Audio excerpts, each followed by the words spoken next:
Welcome to Bible Talk Insight. We are so glad you're here. Today, we're jumping into a really powerful story from the book of Joshua.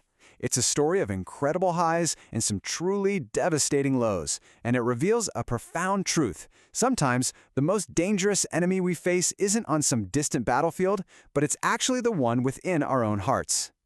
So, let's set the stage here. Picture this.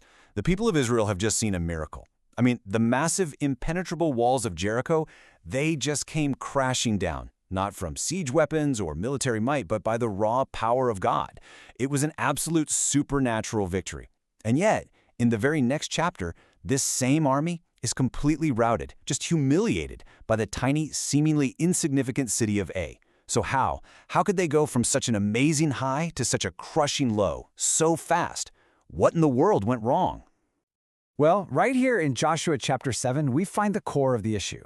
You see, Israel's success was never, ever about their own strength. It was always, always about their obedience to God. At Jericho, they followed his bizarre-sounding commands to the letter. But right after that, something shifted.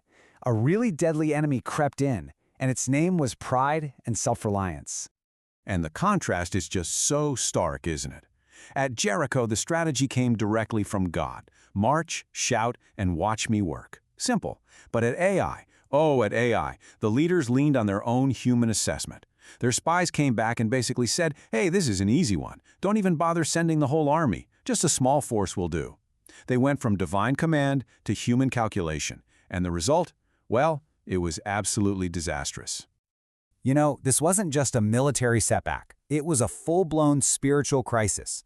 The same people who were fearless before the mighty walls of Jericho were now completely terrified. This verse says their hearts melted like water. All that courage, which came directly from God's presence, it just vanished the second they felt he was gone. So let's look at Joshua's reaction. He is devastated. He tears his clothes, he falls on his face before the Ark of the Covenant, and he's crying out to God, absolutely terrified that their enemies are now just going to wipe them out. But God's response is so powerful, and it totally redirects his focus. It's a major wake-up call, not just for Joshua, but for every single one of us. God's words are just sharp, and they get right to the point.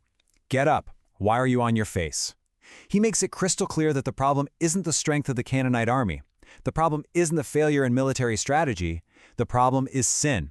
And it's hidden, it's personal, and it's right there in the middle of their own camp. So, what was this sin? What had so polluted the entire camp that God's presence and his blessing were just gone? God is about to expose what he calls the accursed thing, and this is a concept that is so vital for us to wrap our heads around. The key Hebrew word here is Ḥērem. See, at Jericho, God had declared that the entire city and everything in it was Ḥērem. It was devoted to him. The gold, the silver, all the treasures, they were supposed to go straight into the Lord's treasury. They were consecrated. So to take any of it for personal use was to literally steal directly from God and to violate the sacred covenant that he had made with his people. You know, Achan's confession reveals this classic four-step progression of sin that is just so relevant for us. It all started with the eyes. He saw, and that seeing led to desire. He coveted them. Then that desire led to action. He took them. And finally, that action led to deception. He hid them. It's this tragic chain reaction that begins with just a single unresisted glance. Now, this next idea is a little challenging for our modern individualistic minds, but it's absolutely central to the biblical story. In these ancient covenant communities, the entire nation was seen as a single body before God. So the sin of one individual, Achan, brought guilt and consequences on the entire community.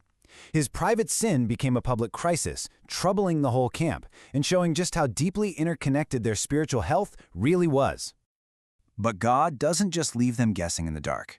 He instructs Joshua on exactly how to conduct a divine investigation to expose the sin and remove it from the camp. And this wasn't some kind of witch hunt. It was a solemn, methodical process designed to reveal the truth and restore holiness to the people. Can you just imagine the tension? The entire nation is gathered, and the search begins, and it starts narrowing from all of Israel down to the single tribe of Judah, and then to the clan of the Zerahites, then to just one household, until finally the lot falls on one man, Achan. He is revealed. There is absolutely nowhere to hide from the eyes of God. And once he's identified, Achan confesses everything. And the consequence, while it is severe, demonstrates a crucial truth. God is holy, and he simply cannot tolerate sin among his people. His justice is perfect, and his standards are consistent. The sin had to be removed for that relationship with him to be restored. So why does this ancient, dramatic story matter to you and me today? Well, because every single one of us faces an enemy within. We may not be battling Canaanites, but we are absolutely in a spiritual battle against sin in our own lives, and the principles from Achan's story are completely timeless. Let's just pause on this verse from Jeremiah for a moment. Just as God methodically searched the camp of Israel, he searches our hearts today. He sees way beyond our outward actions, and he knows our deepest motives, our hidden thoughts, our secret desires. Absolutely nothing is hidden from him. So what was the root of Achan's downfall? It was covetousness, a simple but incredibly powerful desire for what God had forbidden. And it's the very same root we see in our own modern struggles, right? The obsession with materialism, the pride in our achievements, the secret habits we think nobody sees. Jesus himself warned in Luke chapter 12 to be on your guard against all covetousness because it so often just opens the door for the enemy to come right into our lives. And that brings the question right back to us, doesn't it? What are the accursed things that we might be hiding in our own tents? Is it unchecked ambition? A secret addiction? Maybe a heart that's just full of materialism? What hidden things in our hearts might be getting in the way of our own spiritual victory? But here is the beautiful hope of the gospel. While Achan's story is a sober warning, it also points us directly to the solution. True, lasting victory isn't found in just trying harder, but in surrendering fully to Christ.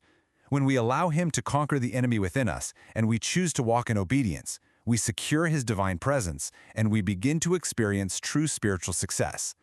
You see, ultimately, for the universe to be safe, sin has to be dealt with completely.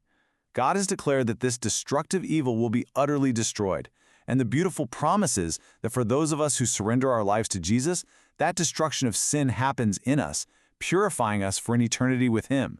But for those who cling to sin, well, they will ultimately perish with it. The choice is truly ours. Wow. Achan's story is such a powerful reminder that the biggest battles we fight are often the ones inside our own hearts. If you found this helpful, would you please subscribe to Bible Talk Insight and maybe share it with a friend? We also have bonus and supplemental episodes here on our channel that go even deeper. And hey, find us on Facebook for daily encouragement and to join the conversation. Thanks so much for listening.